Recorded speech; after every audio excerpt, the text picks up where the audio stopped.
On peut observer un grand nombre de mouvements nationalistes un peu partout dans le monde.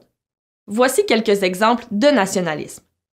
Le nationalisme américain, célébré le 4 juillet, le nationalisme québécois, célébré le 24 juin, le nationalisme français, célébré le 14 juillet.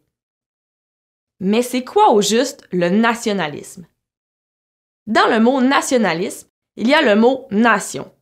Il est impossible de définir le nationalisme sans comprendre, d'abord et avant tout, ce qu'est une nation.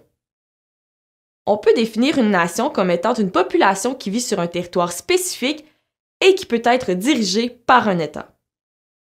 Tu penses peut-être que les termes nation et pays sont des synonymes, mais ce n'est pas toujours le cas.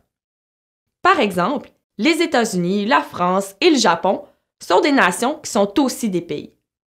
Par contre, le Québec et l'Écosse sont des nations qui ne sont pas des pays.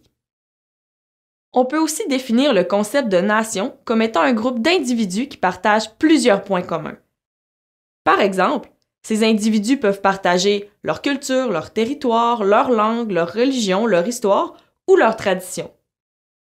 Le Québec est un bon exemple de nation puisqu'il se situe sur un territoire délimité avec une population qui partage une langue commune et, pour la majorité de la population, un passé catholique commun.